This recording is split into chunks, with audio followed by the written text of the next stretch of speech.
Hello everyone.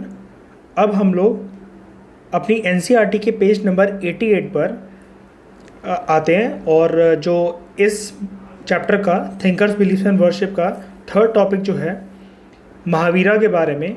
मतलब अब यहाँ से हम लोग जैनिज़्म की टीचिंग्स को देखेंगे, जैनिज़्म एज अ रिलीजन को देखेंगे और इस टॉपिक का नाम है beyond worldly pleasures the message of Mahavira. मतलब जो जैनिज़्म रिलीजन के one of the philosophers and teachers जो बहुत फेमस रहे हैं, जिनका नाम था वर्धमान महावीरा, वो क्या कहते थे कि दुनिया में जो मेटेरियलिस्टिक प्लेजर जो हमें देखने को मिलता है, आसपास के वर्ल्ड में जितना भी प्लेजर है उसके बियॉन्ड भी एक दुनिया है।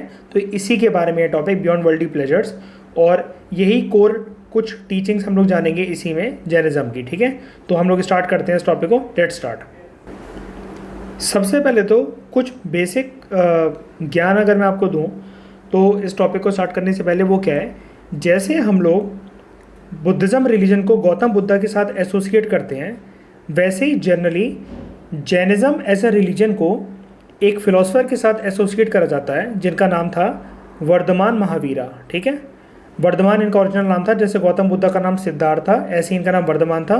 बाद में इनको महावीरा के नाम से जाना जाने लगा, मतलब एक टाइटल महावीर, महापुरुष। ठीक है, तो ये तो हो गया एक मतलब चीज़ जो मैंने आपको बताई कि जैसे बुद्धिज़्म रिलीजन गौतम बुद्धा के साथ एसोसिएटेड है, ऐसे ही जैनिज़्म रिलीजन जर्नली महावीरा के साथ एसोसिएटेड है।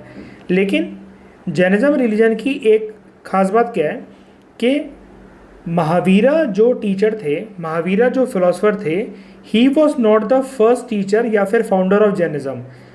महावीरा के पैदा होने से पहले भी जैनिज़्म जो रिलीजन था वो नॉर्थ इंडिया में काफ़ी ज़्यादा फेमस था। बहुत सालों से लोग जैनिज़्म एज अ रिलीजन को जानते थे। मतलब सिंपल भाषा में अगर मैं आपसे कहूँ, सिंपल मीनिंग अगर मैं आपको बताऊँ, महावीरा जैनिज़्म रिलीजन के बहुत ही ज़्यादा फेमस टीचर बने, लेकिन ऐसा नहीं था कि Mahavira was the founder of Jainism. जैसे गौतम बुद्धा तो जनरली फाउंडर ही माने जाते हैं बुद्धिज़्म रिलीजन के, लेकिन Mahavira was not the founder of the religion Jainism. Mahavira से पहले 23 और भी टीचर्स थे, 23 और भी फिलोसफर्स थे जिन्होंने जैनिज़्म को स्प्रेड करा। लेकिन महावीरा के साथ जनरली इसलिए एसोसिएट करा जाता है बिकॉज जैनिज़्म को वेट देने का काम, जैनिज़्म को स्प्रेड करने का काम और जैनिज़्म को पॉपुलर बनाने का काम इन्हीं को एट्रीब्यूट करा जाता है। मतलब यही समझा जाता है कि जैनिज़्म को सब लोग हल्का फुल्का जानते तो थे, लेकिन बड़ा ही ज़्यादा फेमस जो जैनिज़्म एज अ रिलीजन हुआ both in Indian subcontinent as well as beyond the territories of India, वो होता है महावीरा के टाइम पे। तो आप समझ गए। तो यहाँ पर देखो लिखा भी हुआ है, जो जैनास की जो बेसिक फिलॉसफी थी वो ऑलरेडी एग्जिस्टेंस में थी नॉर्थ इंडिया में महावीरा के बर्थ से पहले ही। 6th सेंचुरी बीसी के टाइम के आसपास। अब जैना ट्रेडिशन के अगर हम लोग बात करें तो महावीरा से पहले भी 23 अदर टीचर्स थे। इन 23 टीचर्स को जो महावीरा से जो पहले रहे हैं, इनको हम लोग तीर्थंकार्स बोलते हैं। ठीक है, क्या मतलब है तीर्थंकार्स का? तीर्थंकार्स का मतलब सिंपल सा मतलब होता है वो टीचर्स, वो फिलोसफर, वो गुरु जो जैनिज़्म रिलीजन में उन मर्दों और औरतों को गाइड करते हैं पूरी लाइफ साइकिल के उनको पूरी लाइफ में करना क्या अपने। ठीक है, तो वो टीचर्स जिनको हम लोग तीर्थंकार्स कहते हैं जैनिज़्म में, तीर्थंकार्स कुछ ऐसे टीचर्स या फिर फिलोसफर्स होते हैं जो अलग अलग मेन एंड वीमेन को गाइड करते हैं उनकी पूरी लाइफ टाइम में। रिवर ऑफ एग्जिस्टेंस का मतलब है उनकी पूरे लाइफ टाइम में जो टीचर्स गाइड करते हैं कि इंसान को करना क्या है, एक मर्द को, एक औरत को अपना जीवन कैसे चलाना चाहिए, उसमें उनको क्या क्या करना चाहिए ताकि उनको मोक्ष की प्राप्ति हो। ठीक है, वो सेल्वेशन अटेन कर सके। तो जो टीचर ये ज्ञान देते हैं, जो गुरु, जो फिलोसफर्स लोगों को ये समझाते हैं how you should what you should do in your life, how you should continue your life, आपको उसमें क्या क्या करना चाहिए, क्या सही है क्या गलत है। तो जैनिज़्म रिलीजन में इन टीचर्स को बोला जाता है तीर्थंकार्स। ठीक है, तो जब हम लोग बात कर रहे हैं कि Mahavira was not the first तीर्थंकर, महावीरा से पहले 23 और भी तीर्थंकर, 23 और भी टीचर्स थे। तो हम लोग ये कह सकते हैं इस डिस्कशन के बेसिस पे, अभी जितनी बात हमने जानी, कि Mahavira was the 24th teacher, 24th Guru of Jainism religion. ठीक है, तो Mahavira was the 24th teacher. इनसे पहले 23 और भी टीचर्स थे, लेकिन इनकी क्या खास बात है, महावीरा के टाइम पे ही जैनिज्म एज अ रिलीजन बहुत ज़्यादा स्प्रेड हुआ, both in India as well as beyond the territories of India, बहुत ही ज़्यादा फेमस हुआ। और जैनिज्म रिलीजन की जो टीचिंग्स थी वो लोगों ने काफ़ी ज़्यादा पसंद करी महावीरा के टाइम पे, मतलब इनका स्प्रेड करने का तरीका ही कुछ अलग था। ठीक है, तो यहाँ पर अगर आप स्क्रीन पे देखो तो जो महावीरा थे, सेंट्रल फोटो जो है वो महावीरा की है, जिन्होंने जैनिज्म को काफ़ी ज़्यादा पॉपुलर करा। लेकिन ऐसा नहीं था कि Mahavira was a founder of Jainism, इनसे पहले 23 और भी टीचर्स हुए हैं। ये देखो 1 2 3 4 5 6 7 8 9 10 11 12 13 14 15 16 17 18 19 20 21 22 23, 23 अदर टीचर्स। और 24th जो तीर्थंकर थे, ही वॉज वर्धमान महावीरा। ठीक है, तो यही है महावीरा, वर्धमान महावीरा। महावीरा एक रिस्पेक्टफुल इनका टाइटल था, और he made Jainism as a religion very popular. ठीक है, आगे बढ़ते हैं। अब हम लोग बात करने जा रहे हैं जैनिज्म रिलीजन के अंदर कोर प्रिंसिपल्स क्या क्या होते हैं, मतलब what are the core principles of Jainism. ये पैराग्राफ उसी के बारे में, इसको ध्यान से आप सुनना, इसके ऊपर क्वेश्चन काफ़ी ज़्यादा बनते हैं। ठीक है, सबसे इम्पॉर्टेंट आइडिया जो जैनिज्म के अंदर माना जाता है वो ये माना जाता है कि जो पूरा संसार है, ये जो पूरी दुनिया है वो एनिमेटेड है। ठीक है, सबसे इम्पॉर्टेंट आइडिया जो माना जाता है, तो आप ये कह सकते हो कि नंबर 1 प्रिंसिपल क्या है, कि नंबर 1 प्रिंसिपल है एंटायर वर्ल्ड इज़ एनिमेटेड। ये हो गया अपना principle number 1 of Jainism religion. अब क्या मतलब है एनिमेटेड का, कोई भी ऐसी चीज़ जिसमें ये माना जाता हो कि उसके अंदर लाइफ है, वो लाइवली है, स्पिरिटेड है, एनर्जेटिक है, उसको हम लोग कहते हैं एनिमेटेड। इसका मतलब ये नहीं सिर्फ लिविंग बीइंग्स ही एनिमेटेड होते हैं, ऐसा नहीं है।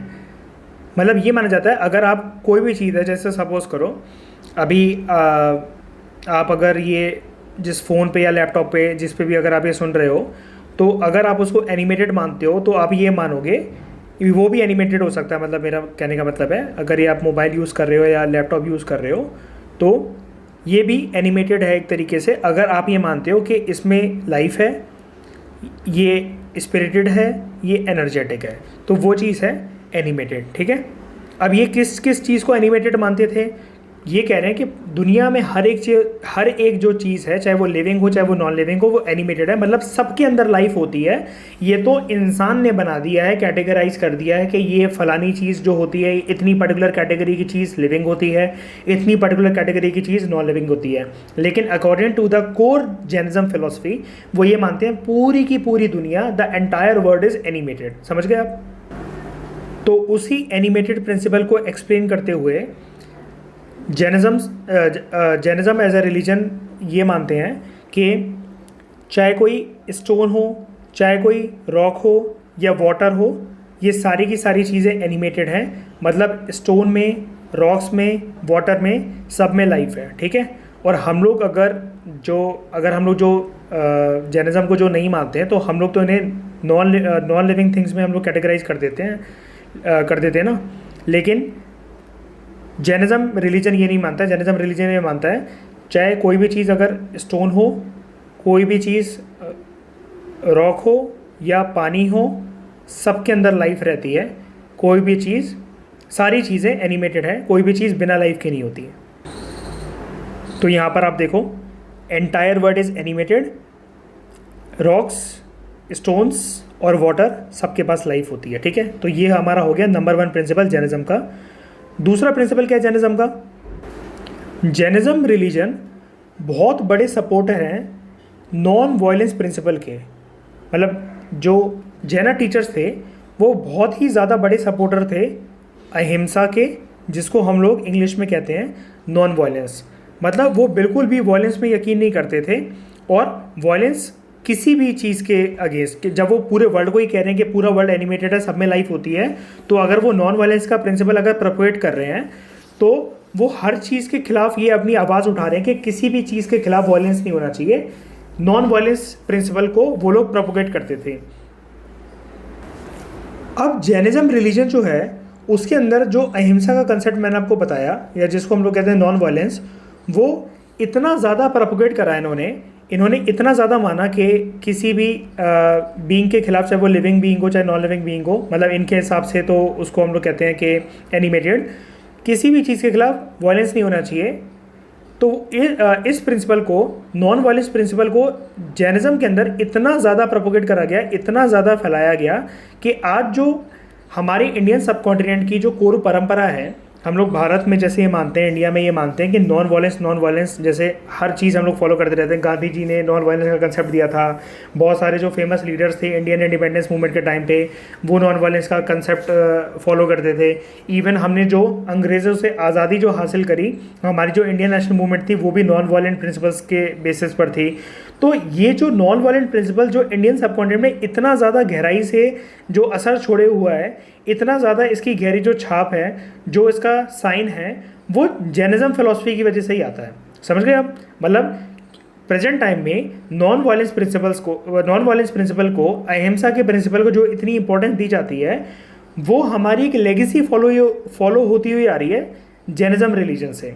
ठीक है, क्योंकि पास्ट में जैनिज्म रिलीजन ने, जैना टीचर्स ने, जिनको हम लोग कहते थे तीर्थंकर्स, उन्होंने नॉन वायलेंस के प्रिंसिपल को इतना ज़्यादा प्रोपोगेट करा, इतना ज़्यादा फैलाया कि आज तक वो लेगेसी, आज तक वो परंपरा कंटिन्यू होते आ रही है। तो यहाँ पर आप देखो यही लिखा हुआ है, नॉन इंजरी की ये लोग बात करते हैं, दूसरा प्रिंसिपल, और यहाँ पर आप इसको कह सकते हो प्रिंसिपल ऑफ अहिंसा, सेम ही चीज़ है। ठीक है, नॉन इंजरी या फिर नॉन वायलेंस प्रिंसिपल ऑफ अहिंसा का एक ही बात है। तो किसके खिलाफ non injury to living beings, specially इंसान, जानवर, पेड़ पौधे और कीड़े मकोड़े, इंसेक्ट्स। ठीक है, तो ये नॉन इंजरी की बात करते हैं, किसी भी लिविंग बींग के खिलाफ इंजरी नहीं होनी चाहिए, जैसे human beings, animals, plants and insects. ये सेंट्रल थीम है जैना फिलॉसफी की, this is a central theme of जैना फिलॉसफी। और यही मैं आपको बता रहा था कि प्रिंसिपल ऑफ अहिंसा को जैनिज्म रिलीजन के अंदर इतना ज़्यादा, इतना डीपली एम्फेसाइज करा गया है कि इसने पूरे इंडियन थिंकिंग पे अपना निशान छोड़ दिया, अपना मार्क छोड़ दिया। किस चीज़ का निशान छोड़ दिया? अहिंसा का। समझ गए आप?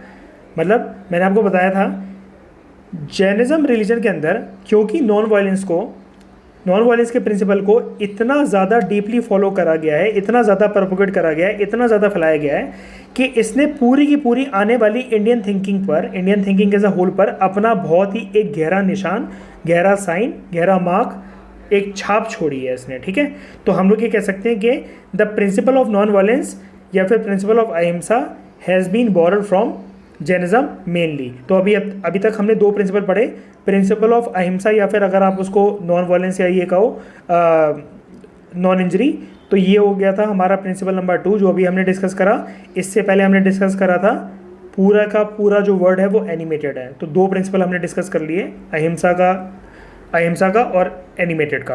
अब आगे बढ़ते हैं। थर्ड प्रिंसिपल जिसको जैनिज्म के अंदर इंपॉर्टेंस दी जाती है वो है कर्मा का कंसेप्ट। ठीक है, ये है अपना प्रिंसिपल नंबर 3। क्या है कर्मा के कंसेप्ट में? जैना टीचिंग्स ये मानती हैं कि जो साइकिल है बर्थ और रीबर्थ की, वो कर्मा के आधार पर तय होती है। मतलब एक पर्सन है, उसने बर्थ लिया, फिर उसकी डेथ हो गई, फिर उसने दोबारा बर्थ लिया, फिर उसकी डेथ हो गई, फिर उसने बर्थ लिया। तो ये जो साइकिल चलती जाती है ना, ये जो साइकिल फॉलो होती जाती है, वो कर्मा के बेसिस पे डिसाइड होती है साइकिल। ठीक है, तो इन्होंने कर्मा के कंसेप्ट को काफ़ी ज़्यादा इंपॉर्टेंस दी। जैसे पर्सन अगर अच्छे कर्म करेगा, अगर वो अच्छे कर्म करता है, तो ऑब्वियस सी बात है उसका जो ये मानते थे कि उसकी जो नेक्स्ट बर्थ है वो ह्यूमंस की फॉर्म में होगा, या अगर उसने गंदे कर्म कर रखे हैं तो या अगले जन्म में वो कीड़े मकोड़े बनेगा या कोई जानवर बनेगा। तो ये है इनका कर्मा का कंसेप्ट बर्थ और रीबर्थ का। ठीक है, कि आपने जैसे कर्म कर रखे होंगे उतना ही अच्छा आपको बर्थ, उतना ही अच्छा आपको नेक्स्ट लाइफ मिलेगी। बुरे कर्म पे आपको पनिशमेंट दी जाएगी। नेक्स्ट बर्थ जो आप लोगे वो हो सकता है कुछ ऐसे स्पीशीज़ के फॉर्म में लो, या आप ऐसे चीज़ के फॉर्म में लो जिसमें आपकी कोई इंपॉर्टेंस ना हो। ठीक है, जैसे इनफैक्ट ये इस हद तक बोल देते थे, अगर मैं आपको बताऊं कि आपने बुरे कर्म कर रखे हैं तो नेक्स्ट जन्म में हो सकता है, क्योंकि ये लोग तो हर चीज़ में ये मानते हैं ना कि जान होती है, तो नेक्स्ट जन्म में हो सकता है आप स्टोन बनकर पैदा हो, आप रॉक बन जाओ, आप बहता हुआ पानी बन जाओ, ठीक है, आप प्लांट बन जाओ, आप इंसेक्ट बन जाओ। तो इस चीज़ को ये लोग इम्पोर्टेंस देते थे कर्मा के कंसेप्ट के थ्रू, ठीक है। अब जैनिज्म ने कर्मा का जो प्रिंसिपल है उसको इम्पोर्टेंस देते हुए ये भी बताया, उसका एक सॉल्यूशन बताया कि अगर आपको इस कर्मा के साइकिल से बाहर निकलना है, और कर्मा का साइकिल मतलब क्या, साइकिल ऑफ बर्थ और रीबर्थ के साइकिल से अगर आपको मुक्ति चाहिए, अगर आपको बाहर निकलना है, तो देयर इज़ अ सॉल्यूशन। क्या सॉल्यूशन है? सॉल्यूशन है दो वर्ड्स, एस्थेटिसिज्म और पेनेंस। अगर आप ये दोनों चीज़ें अटेन कर लो, अभी मैं इनका मीनिंग बताता हूँ आपको थोड़ी देर में, अगर आप ये दोनों चीज़ें अटेन कर लो, एस्थेटिसिज्म और पेनेंस। पेनेंस के बारे में हम लोगों ने पहले भी बात करी थी, पश्चाताप करना, मतलब अगर आप किसी चीज़ के लिए गिल्टी फील करते हो, सॉरी फील करते हो जब आपसे कोई गलती हो गई हो, उसे हम लोग कहते हैं पेनेंस। एस्थेटिसिज्म मैं आपको बताता हूँ अभी थोड़ी देर में। अगर आप इन दोनों प्रिंसिपल्स को अगर आपने फॉलो कर लिया, अपना लिया, तो आप अपने आप को फ्री कर सकते हो from the cycle of Karma. और साइकिल ऑफ कर्मा क्या है? बर्थ और रीबर्थ की जो साइकिल है, डैट इज़ कर्मा, ठीक है, डैट इज़ कर्मा। तो अब हम लोग जानते हैं एस्थेटिसिज्म और पेनेंस का मतलब क्या है। इन्हीं दोनों रास्तों पे चलकर, जैसे गौतम बुद्धा ने बात नहीं करी थी कि आप 8 पाथ पर अगर चलोगे तो आपको सेल्वेशन अटेन होगा, आप कर्मा के साइकिल से बच सकते हो, आप अपनी लाइफ में सफरिंग को एंड कर सकते हो। तो ऐसी जैनिज्म रिलीजन मानता है कि इन दो प्रिंसिपल्स को फॉलो करके, इन दो पाथ पे चल के आप अपने आप को फ्री कर सकते हो कर्मा की साइकिल से।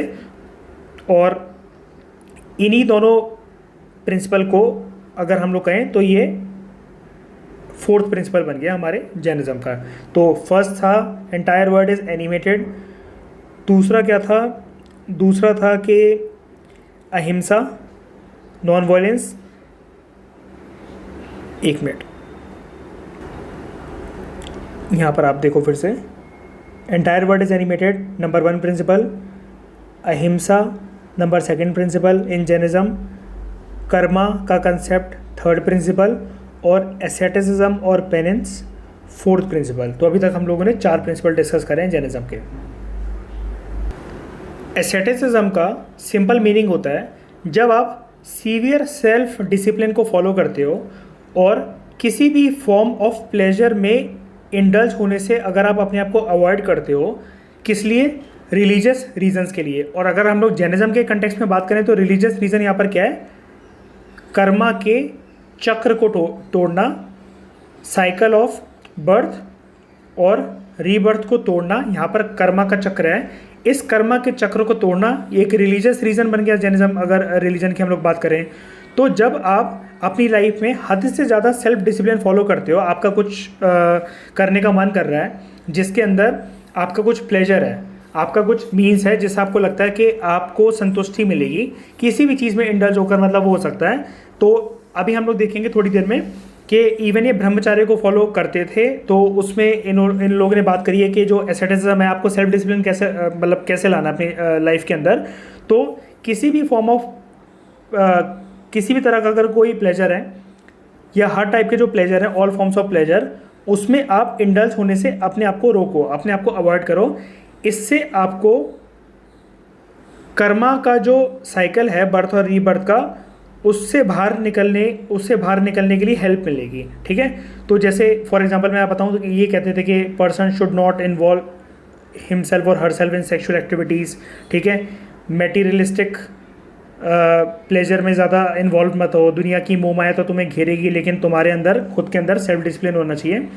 इवन ये इस हद तक सेल्फ डिसिप्लिन करते थे कि ये इतनी इंटेंस मेडिटेशन करते थे बिना कुछ खाए पिए, एक योगी बनकर, एक साधु बनकर, कि ये अपने आप को, आपको यकीन नहीं होगा जो मैं आपको बताने जा रहा हूँ, कि अपने आप को ये मार भी देते थे, अपनी लाइफ एंड कर देते थे मेडिटेशन करते करते। इनको पता भी नहीं चलता था कि इनके कब प्राण निकल गए शरीर में से, इतनी ज़्यादा हद तक ये सेल्फ डिसिप्लिन को फॉलो करते थे।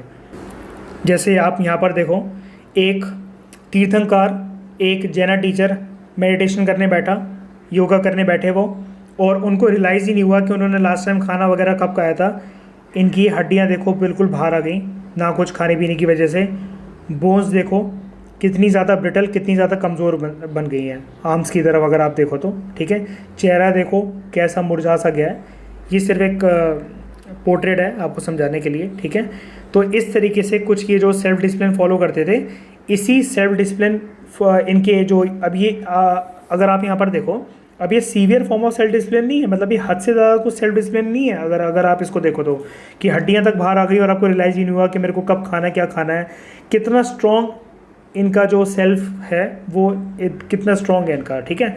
तो इसी सीवियर सेल्फ डिसिप्लिन को हम लोग कहते हैं एसेटिसिज्म, ठीक है। यही है एसेटिसिज्म, और ये करते ही हैं रिलीजियस रीजंस के लिए, ठीक है। रिलीजियस रीजंस, और यहाँ पर रिलीजियस रीजंस का मतलब है कर्मा के साइकिल को तोड़ना, ठीक है। आगे बढ़ते हैं। और पेनिंस का मतलब हमने पहले तो डिस्कस कर लिया था, लेकिन एक बारी क्विकली देख लेते हैं।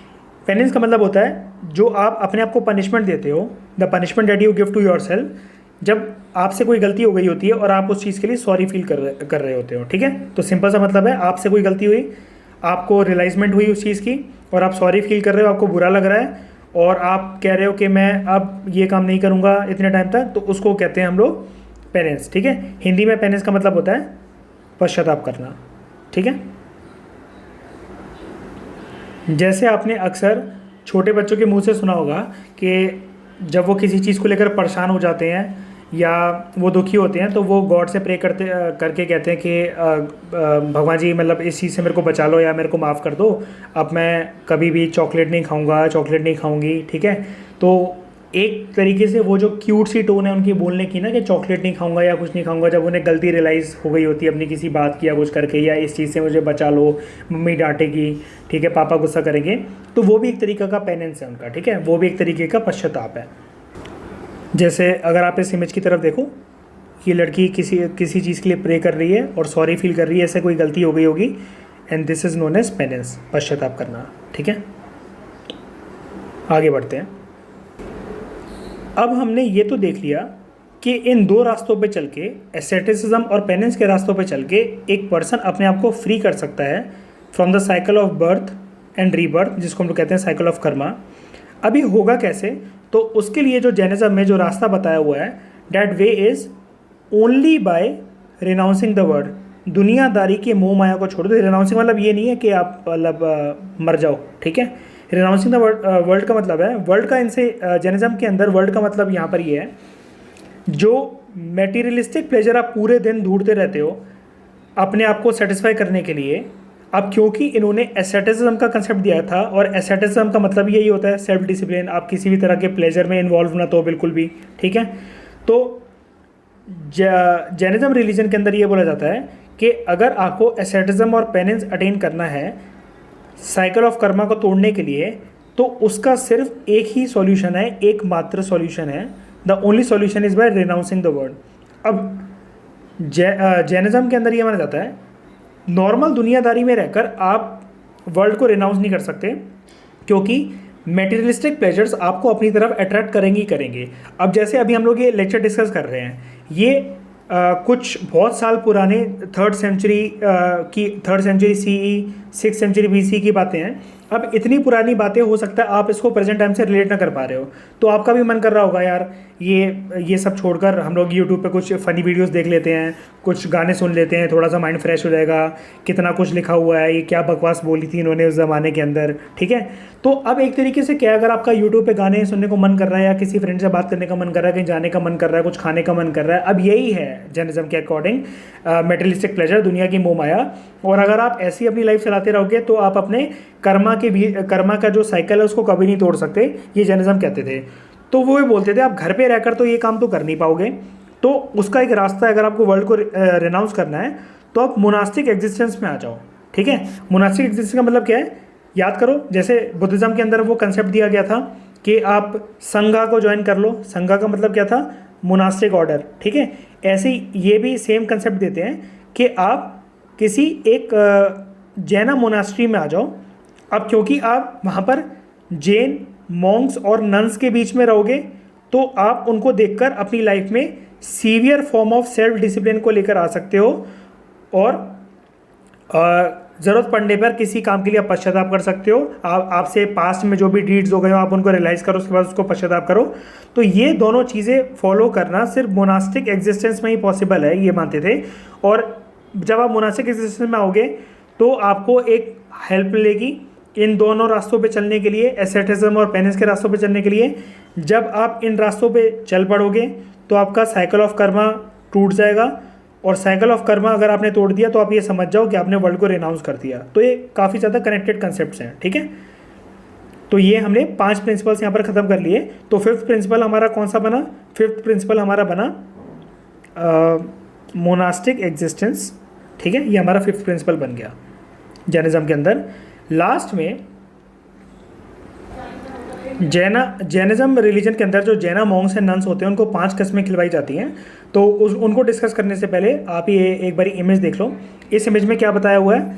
जो हम मोनास्टिक ऑर्डर की बात कर रहे थे, मोनास्टिक एग्जिस्टेंस की बात कर रहे थे, कुछ ऐसी मोनास्ट्रीज में ये बुद्धिस्ट मॉन्क्स एंड नन्स रहते हैं। तो इस इमेज में आपको नन्स दिख रही हैं।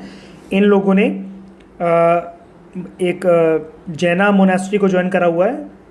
दुनिया के मेटेरियलिस्टिक वेलबींग को त्यागते हुए, मेटेरियलिस्टिक प्लेजर को अपनी लाइफ से दूर करते हुए इन्होंने जैना मोनास्ट्री को ज्वाइन करा है, ताकि ये अपनी लाइफ में कर्मा के साइकिल से एस्केप हो सके from the cycle of birth and rebirth, और अपनी लाइफ में एसेटिसिज्म और पेनेंस के रास्ते पे चलकर ये अपने आप को मुक्ति दिलवा सके, ठीक है। तो ऐसे ही इन्होंने ऐसे ही जैना मॉन्क्स एंड जो नन्स थे वो ज्वाइन करते थे, और आज भी ये मोनास्टिक ऑर्डर को ज्वाइन करते हैं। अब जब ये लोग मोनास्टिक ऑर्डर को ज्वाइन कर लेते हैं ना, तो इनको कुछ 5 कस्में खिलवाई जाती हैं। मतलब जो एक प्रॉपर, अब जो जैनिज्म रिलीजन का जो भक्त बन गया, अब जब वो मोनास्ट्री में आ गया, उसने प्रॉमिस करा है कि मैं किसी भी अपनी लाइफ में सेल्फ डिसिप्लिन रखूँगा और किसी भी तरह के प्लेजर में इंडल्ज नहीं होऊंगा, और जो भी मैंने पास में डीड्स करे हैं, हरकतें करी हैं, कोई जो मेरा कर्मा है, मैं उनको पहले माइंड के अंदर रियलाइज़ करूँगा, ठीक है। और उसके बाद क्या करूँगा? रियलाइज़ करने के बाद मैं उसके लिए सॉरी फील करूँगा अपने मन में, जिसको हम लोग बोलते थे पेनेंस और एसेटिसिज्म। अब 5 कस्में कौन कौन सी हैं जो जैनिज्म रिलीजन के अंदर बुद्धिस्ट मॉन्क्स और नन्स को खिलवाई जाती हैं, शपथ? तो उन 5 कस्मों को हम लोग देखते हैं। तो एक जैनिज्म रिलीजन को फॉलो करने वाले एक इंसान को ये 5 चीज़ें नहीं करनी चाहिए। उसको किसी को भी हार्म नहीं करना चाहिए, उसे कभी भी झूठ नहीं बोलना चाहिए, उसे कभी भी चोरी नहीं करनी चाहिए, उसे कभी भी पोजेस करके कुछ नहीं रखना चाहिए। पोजेस करने का यहाँ पर मतलब है मेटेरियलिस्टिक पोजेशन, और मेटेरियलिस्टिक पोजेशन में भी सबसे इंपॉर्टेंट बात जो जैन रिलीजन के अंदर करी गई है, वो करी गई है प्रॉपर्टी के पोजेशन की। मतलब आप प्रॉपर्टी को इकट्ठा करके मत रखो, आप उसको त्याग दो। और यहाँ से प्रॉपर्टी का मतलब है जैसे इंसान के जीवन में जो पूरी ज़िंदगी इंसान अपना जो प्रीशियस लाइफ है उसे वेस्ट कर देता है बिना पर्पस जाने, सिर्फ एक कार के लिए, एक बंगलो के लिए, ठीक है, या कुछ एक ऑफिस के लिए, एक पर्टिकुलर बिल्डिंग के लिए। तो इस तरह की जो मेटेरियलिस्टिक प्रॉपर्टीज़ हैं उसको नॉन पोजेस करो, उसको त्यागो, ठीक है। और लास्ट में है चेस्टाइटी को फॉलो करो। चेस्टाइटी को हम लोग सेलिबेसी भी कहते हैं। सेलिबेसी इसका मतलब होता है ब्रह्मचर्य को फॉलो करना, ठीक है। सेक्सुअल एक्टिविटीज़ में इंडल्ज नहीं होना और शादी नहीं करना, ठीक है। तो 5 प्रिंसिपल जो हमने देखे जैनिज्म रिलीजन के अंदर: नॉन वायलेंस, अहिंसा, नॉन लाइंग, झूठ मत बोलो, सत्य बोलो हमेशा, नॉन स्टीलिंग, चोरी मत करो, अस्त्य बोलते थे हम लोग इसको, नॉन पोजेशन ऑफ प्रॉपर्टी, अपरिग्रह, और चेस्टाइटी या फिर जिसको हम बोलते हैं सेलिबेसी, ब्रह्मचार्य को फॉलो करो, ठीक है। तो सेम चीज़ जो अभी हमने डिस्कस करी आपको इजीली समझ में आ जाएगा। जो जैन मॉन्क्स और जो नन्स होते थे उनसे 5 कस्में खिलवाई जाती थी। क्या क्या थी वो कस्में? कोई भी जैन और मॉन्क किसी को भी मारेगा नहीं, चोरी चकारी नहीं करेगा, झूठ नहीं बोलेगा, ब्रह्मचार्य को फॉलो करेगा जिसको हम लोग कहते हैं सेलिबेसी, और अपने आप को रोकेगा किसी भी तरह की प्रॉपर्टी को पोजेस करने से, मतलब नॉन पोजेशन ऑफ प्रॉपर्टी, ठीक है, वो प्रॉपर्टी कलेक्ट नहीं करके रखेगा। तो इन प्रिंसिपल को, इन 5 प्रिंसिपल्स को हम लोग बोलते हैं 5 कस्में अंडर जैनिज्म। तो यहाँ पर आप देखो तो ये होता है सेलिबेसी का मीनिंग। हिंदी में कहते हैं इसको अविवाहित जीवन। आप शादी मत करो और अपने आप को रोको शादी करने से, और किसी भी तरह के, अगर ऐसा भी नहीं कि अगर आपने शादी नहीं करी और सेक्सुअल रिलेशन बना लिया तो वो भी चीज़ अलाउड नहीं थी जैनिज़्म के अंदर, ठीक है। And you should maintain your virginity.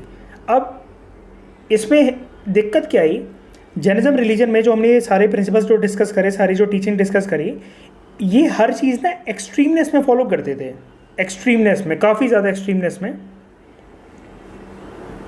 जैसा हमने देखा कि मेडिटेशन अगर कोई जैन मॉन्क कर रहा है तो उसके प्राण निकल गए, वो मर गया, लेकिन उसे यही रियलाइज़ नहीं हुआ, ठीक है, कि उसे कुछ खाना भी है या उसे जीना भी है। ऐसी जब इन्होंने बात करी कि इनको सेक्सुअल रिलेशन से दूर रहना है, तो इन्होंने सारे के सारे जितने भी जैना मॉन्क्स और नन्स थे, इन्होंने ये फॉलो करना स्टार्ट करा। अब मुझे आप एक बात बताओ, अगर आप शादी ही नहीं करोगे तो आपके ऑफ स्प्रिंग्स नहीं होंगे, आने वाले बच्चे नहीं होंगे। अब जब वो बच्चे ही नहीं होंगे तो और जैनिज़्म रिलीजन के जो फॉलोअर्स हैं, जब उनके बच्चे ही नहीं होंगे तो उनके बच्चे जानेंगे कैसे, जब आए नहीं वो इस दुनिया में कि जैनिज़्म जैसा कोई रिलीजन है कि नहीं है। तो ये खुद एक डिक्लाइन होने का कारण बना, कोई एक रीज़न बना कि जैनिज़्म रिलीजन डिक्लाइन क्यों जाता है। समझ गए आप, हर चीज़ को एक्सट्रीमनेस में क्योंकि फॉलो करने की बात करता है जैनिज़्म रिलीजन, इसी वजह से वो डिक्लाइन होना शुरू हो गया। अब जैसे ये लोग ये बोलते थे कि जब किसी भी लिविंग बीइंग को हार्म मत करो, तो इवन ये बोलते थे कि आप ताली ज़ोर की मत बजाओ, हवा में जो कीटाणु है वो मर जाएंगे। जैसे सपोज करो मैंने 3 बार ये ताली बजाई, ठीक है, अब मैंने हवा में कीटाणु मार दिए। मैं अगर ज़ोर की बोल रहा हूँ कि आपको समझ में आ रहा है क्या, अब मैंने इतनी ज़ोर पिच में बोला अपनी, तो मैंने कीटाणु मार दिए। मैं ज़ोर की चलूँ ना, मतलब मैं अगर चल रहा हूँ, मैं जंप कर रहा हूँ, तो मैंने कीटाणु मार दिए आसपास, तो वो भी एक लिविंग बीइंग्स हैं, तो उनको भी मतलब मैं उनको मार के मैं पाप कर रहा हूँ। अब इतनी एक्सट्रीम लाइफ बिताना मॉन्क्स एंड नन्स के लिए भी बहुत बारी नेक्स्ट टू इम्पॉसिबल टास्क हो जाता था। और जैसे जैसे लाइफ आगे बढ़ी तो हम लोगों ने देखा कि जो जैसे जैसे एडवांसमेंट होती चली गई आने वाले टाइम में, तो उस मटेरियलिस्टिक वेलबींग से अपने आप को रोके रखना नेक्स्ट टू इम्पॉसिबल टास्क था जनरेशन के लिए। अब जैसे इसी में देख लो, सेलिबेसी के प्रिंसिपल में इस रिलीजन में बोला गया कि आप ब्रह्मचार्य को फॉलो करो, मतलब सेलिबेसी को ऑब्जर्व करो, ब्रह्मचार्य को फॉलो करो। अब ये जैसे सपोज करो एक जैना नन है, ठीक है, ये एक जैना नन है, चलो मान लो इन्होंने शादी नहीं करी, लेकिन इनकी तरह जब हंड्रेड्स एंड थाउजेंड्स ऑफ जैना नन्स जो आपको स्क्रीन पे दिख रही हैं, अगर ये सब शादी नहीं करेंगे तो ऑफ स्प्रिंग्स नहीं आएंगे, आने वाली जनरेशन नहीं आएगी। अब जब जनरेशन ही नहीं आएगी तो आने वाले टाइम में जो जैनिज़्म के जो फॉलोअर्स थे वो ऑटोमेटिकली कम हो गए। सिंपल सा लॉजिक है, जब हर कोई ब्रह्मचार्य को फॉलो कर रहा है तो बच्चे तो पैदा हो ही नहीं रहे। अब जब बच्चे पैदा नहीं हो रहे तो जैनिज़्म रिलीजन के फॉलोअर्स ही बहुत ज़्यादा कम रह गए। तो इनके एक्सट्रीमनेस की वजह से, क्योंकि हर चीज़ ये एक्सट्रीम में बात करते थे, इस वजह से जैनिज़्म की पॉपुलैरिटी काफ़ी ज़्यादा कम हो गई, ठीक है, और उसके जो फॉलोअर्स थे वो काफ़ी ज़्यादा कम हो गए। तो इस तरीके से हमने जैनिज़्म रिलीजन के सभी प्रिंसिपल्स को फॉलो करा। तो फटाफट से एक बार अगर हम लोग रिवाइज करें, पूरा वर्ड एनिमेटेड है। नंबर 1 अहिंसा का कंसेप्ट जो प्रिंसिपल है, नंबर 2 कर्मा का जो कंसेप्ट है, नंबर 3 एसेटिसिज्म और जो पेनिंस का कंसेप्ट है, नंबर 4 मोनास्टिक एग्जिस्टेंस का जो प्रिंसिपल है वो है नंबर 5 टीचिंग ऑफ जैनिज़्म, और 5 वो उसका जो कंसेप्ट है वो है 6th प्रिंसिपल ऑफ जैनिज़्म। तो हमने एनसीईआरटी में जो भी 6 प्रिंसिपल्स गिवन है जैनिज़्म के बारे में उसको हमने डिस्कस करा। अब पेज नंबर 89 पर एक ये इन्फॉर्मेशन और दी हुई है थोड़ी सी जैनिज़्म के बारे में। इतनी इन्फॉर्मेशन को डिस्कस करने के बाद पूरा का पूरा हमारा जो जैनिज़्म का टॉपिक है वो कंप्लीट हो जाएगा। तो यहाँ पर क्या लिखा हुआ है, जैनिज़्म की स्प्रेड के बारे में लिखा हुआ है 3.1 पे, जैसा कि आप देख पा रहे हो। राइटर बोलते हैं जैनिज़्म धीरे धीरे इंडिया के बहुत सारे पार्ट्स में स्प्रेड हुआ, बहुत सारे इंडिया के अलग अलग रीजन्स में, स्टेट्स में Jainism as a religion famous हुआ। एक बार जब वर्धमान महावीरा की वजह से जैनिज़्म को पॉपुलैरिटी मिली तो वो अलग अलग स्टेट्स में भी फैला। बुद्धिज़्म की तरह जो बुद्धिस्ट स्कॉलर्स थे उन्हीं की तरह जो जैना स्कॉलर्स थे उन्होंने भी बहुत सारा लिटरेचर प्रोड्यूस करा अलग अलग लैंग्वेजेस में। अब जैसे बुद्धिस्ट लिटरेचर आप याद कीजिए कौन कौन सी लैंग्वेजेस में जो टेक्स्ट थे, जो मैन्यूस्क्रिप्ट थे वो लिखे गए थे। हमने देखा था चाइनीज़, पाली, संस्कृत, है ना, तिब्बतन, इन सारे के सारे लैंग्वेजेस में बुद्धिस्ट टेक्स्ट, बुद्धिस्ट मैन्यूस्क्रिप्ट लिखे गए थे। उसी की तरह जो जैना टेक्स्ट हैं वो 3 लैंग्वेजेस में मेनली लिखे गए थे। एक तो प्राकृत, दूसरा संस्कृत और तीसरा तमिल। ठीक है, ये देखो माइन्यूट इन्फॉर्मेशन है लेकिन क्वेश्चन बन जाता है इस पर। ठीक है, तो प्राकृत, संस्कृत और तमिल। बहुत सारे सालों तक देखो हुआ क्या, ये जो टेक्स्ट लिखे जाते थे ना जैना स्कॉलर्स के द्वारा, और ये टेक्स्ट किस फॉर्म में लिखे जाते थे, मैन्यूस्क्रिप्ट्स की फॉर्म में। और मैन्यूस्क्रिप्ट्स मैंने आपको बताया था कोई भी चीज़ जो हैंड रिटन हो उसको हम लोग कहते हैं मैन्यूस्क्रिप्ट्स।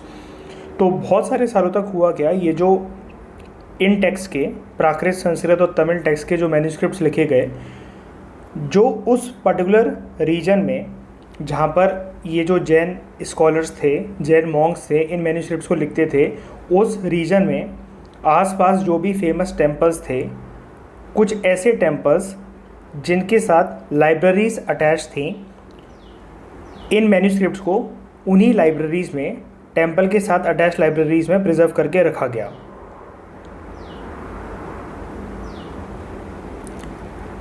टेम्पल लाइब्रेरी का कंसेप्ट भी मैं आपको एक बार समझा देता हूँ। होता क्या था, एंशिएंट पास्ट में बहुत सारे कुछ जो फेमस टेम्पल्स थे, उन टेम्पल्स के ऊपर लिखा गया कोई भी अगर जो टेक्स्ट हुआ करता था, या उस टेम्पल के बारे में, वो टेम्पल जिस भी रिलीजन का है उससे जुड़ा हुआ कोई भी अगर लिटरेचर था, जो टेक्स्ट था, तो टेम्पल के साथ कुछ स्ट्रक्चर्स बना दिए जाते थे जो उस ज़माने की लाइब्रेरी की तरह सर्व करते थे। यहाँ पर रखा क्या जाता था, जो मैंने आपको बताया, इस टेम्पल के ऊपर लिखे गए, या ये जो टेम्पल है ये जिस भी रिलीजन के साथ एसोसिएटेड है, उस रिलीजन, उस धर्म के बारे में कुछ टेक्स्ट लिखे जाते थे in the form of manuscripts. तो इस तरीके के ये जो मैन्यूस्क्रिप्ट्स हैं ये बड़े सारे टेम्पल लाइब्रेरी से रिकवर करे गए बाद में। और जब इनको रिकवर करा गया तो देखो हमें पता लगा, जैसे इस तरीके से आपको जैसे दिख रहा है, ये तो सिर्फ एक लाइब्रेरी है जो हमें स्क्रीन पर दिख रही है। यहाँ पर लकड़ी पर कुछ ना कुछ लिखा है, कुछ जो स्टोन स्ट्रक्चर है उस पर लिखा गया है, कुछ पत्ते होंगे जिन पे लिखा गया होगा, और बहुत ही ज़्यादा इम्पॉर्टेंट जो मैसेजेस हैं जो एंशिएंट स्कॉलर्स के, रिलीजियस स्कॉलर्स के, उनके मैसेजेस को यहाँ पर प्रिजर्व करके रखा गया है इन लाइब्रेरीज़ में। और अब तो इन्हें मॉडर्नाइज कर दिया गया है और आज भी ये लाइब्रेरीज़ एग्जिस्ट करती हैं, कोई भी आ सकता है और एंशिएंट टेक्स्ट जो लिखे गए थे in the form of manuscripts उसको एक्सेस कर सकता है इन लाइब्रेरीज़ में। तो हम लोग देखो ये डिस्कस कर रहे थे, ये जो जैन स्कॉलर्स थे, इन्होंने जो टेक्स्ट लिखा in the form of manuscripts, वो टेम्पल के साथ उस लोकल रीजन में जो अटैच लाइब्रेरीज़ थी वहाँ पर इनके मैन्यूस्क्रिप्ट्स को, इनके टेक्स्ट को प्रिजर्व करके रखा गया। जैसे कि आपको स्क्रीन पे एक एग्जांपल दिख रहा है, यहाँ पर देखो फिगर 4.6 में नीचे, ये एक पेज है जो 14th सेंचुरी में किसी जैन स्कॉलर ने जो मैन्यूस्क्रिप्ट लिखी थी उसका एक ये पेज है। और कौन सी 3 लैंग्वेजेस में लिखी जाती थी, प्राकृत, संस्कृत या तो तमिल। ठीक है, तो इस तरह की जो मैन्यूस्क्रिप्ट्स थी इनको टेम्पल की लाइब्रेरीज़ में अटैच करके रखा गया।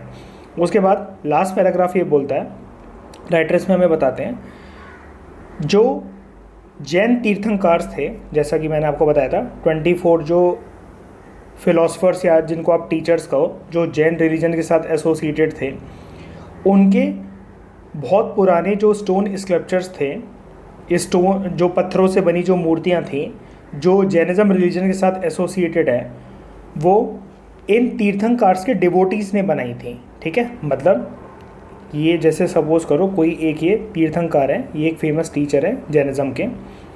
अब वर्धमान महावीरा हम लोग इनको मान लेते हैं, जैसे ये वर्धमान महावीरा है, ये एक तीर्थंकर है। ठीक है, सारे के सारे हम लोग जो फेमस फिलोसफर्स एंड टीचर्स हुए हैं जैनिज़्म में उसको हम लोग तीर्थंकर कहते हैं। ये एक तीर्थंकर है वर्धमान महावीरा।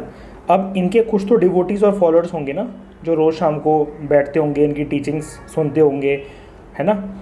तो जिस तरीके से इनकी टीचिंग्स को सुनने के बाद इन्होंने मैन्यूस्क्रिप्ट में कंपाइल करा था, ये इन डिवोटीज़ ने, इनके भक्तों ने, उसी तरीके से बाद में जब कोई तीर्थंकर उस ज़माने में ज़िंदा होते थे और उनके जो भक्त होते थे उनकी डेथ के बाद उनकी कुछ मूर्तियाँ बनाते थे वो पत्थरों की, ठीक है, यही यहाँ पर लिखा हुआ है। स्टोन स्कल्पचर्स जो थे, पत्थरों की जो मूर्तियाँ थीं एक पर्टिकुलर तीर्थंकर की, और हर एक तीर्थंकर के मतलब जैसे जैनिज़्म रिलीजन के अंदर 24 तीर्थंकर थे, तो 24 तीर्थंकर 24 फिलोसफर्स एंड टीचर्स के अलग अलग भक्त रहे होंगे, अलग अलग डिवोटीज़ रहे होंगे, है ना, ये तो ऑब्वियस ही बात है। अब उनकी डेथ के बाद जब एक पर्टिकुलर तीर्थंकर मर जाते थे तो उनको as a mark of respect देने के लिए जो उनके डिवोटीज़ थे वो उनके स्टोन स्कल्पचर्स कंस्ट्रक्ट करवाते थे। और इस तरीके के जो स्टोन स्कल्पचर्स हैं ना, राइटर हमें बोलते हैं कि इंडिया के अलग अलग कोनों से, इवन इंडिया के बियॉन्ड, इंडियन सब कॉन्टिनेंट के अलग अलग रीजन से, अलग अलग एरिया से, अलग अलग स्टेट से इस तरह की जो मूर्तियाँ हैं जैनिज़्म तीर्थंकर से जुड़ी वो रिकवर करी गई हैं बाद में बाय आर्कियोलॉजिस्ट। ये एक एग्जांपल है स्टोन स्कल्पचर का जो जैनिज़्म तीर्थंकर से रिलेटेड है। ये कोई एक तीर्थंकर होंगे, फेमस उस ज़माने के टीचर या फिर स्कॉलर होंगे, फिलोसफर होंगे जैनिज़्म रिलीजन के। तो इस तरीके के जो स्टोन स्कल्पचर्स थे वो उस पर्टिकुलर तीर्थंकर के जो डिवोटीज़ होते थे, जो भक्त होते थे, वो कंस्ट्रक्ट करवाते थे अपने तीर्थंकर को, अपने गुरु को as a mark of respect देने के लिए। तो एक ये छोटी सी इन्फॉर्मेशन और थी जिसको हमने देख लिया अच्छे से, ठीक है। अब हमारा कोई भी पॉइंट नहीं रह गया इसमें। देखो बस जानने वाली बात यही थी, एक तो टेम्पल के बगल में जो लाइब्रेरीज थी वहाँ से जो जैना मैन्युस्क्रिप्ट्स हैं वहाँ उनको रिकवर करा गया। दूसरा सबसे इम्पॉर्टेंट बात इस पैराग्राफ में से बस यही निकलती है कि जो जैनिज़्म से रिलेटेड जो भी टेक्स्ट थे वो 3 लैंग्वेजेस में प्रोड्यूस करे जाते थे, प्राकृत, संस्कृत और तमिल। तो इस तरीके से हमने वर्धमान महावीरा जी से जुड़ी सारी की सारी इन्फॉर्मेशन को देखा और इसी के साथ हमारी 12th क्लास की NCERT में जैनिज़्म से रिलेटेड जितनी भी इन्फॉर्मेशन दी हुई थी हमने उसको कवर करा, ठीक है। अब यहाँ तक के लिए तो इतना देखो काफ़ी है, क्योंकि 12th में बुद्धिज़्म और जो बुद्धा की लाइफ है और महावीरा की लाइफ है उनकी लाइफ से रिलेटेड ज़्यादा इवेंट्स नहीं समझाया गया है। लेकिन फ्यूचर में जब हम तमिलनाडु की बुक को या फिर जैसे स्टैंडर्ड कोई बुक्स हैं, पूनम दलाल दहिया की एक बुक है बहुत अच्छी, ठीक है, और 6th क्लास की NCERT है, वहाँ पर कोई भी एक्स्ट्रा इन्फॉर्मेशन मिलती है तो उसको ज़रूर हम लोग डिस्कस करेंगे। फिलहाल NCERT में जितनी इन्फॉर्मेशन दे रखी थी उसको हमने डिस्कस कर लिया जैनिज़्म से रिलेटेड। तो आई होप आपको सारी क्लैरिटी मिली होगी। इस डिस्कशन में फ़िलहाल इतना ही। Thank you very much for discussion.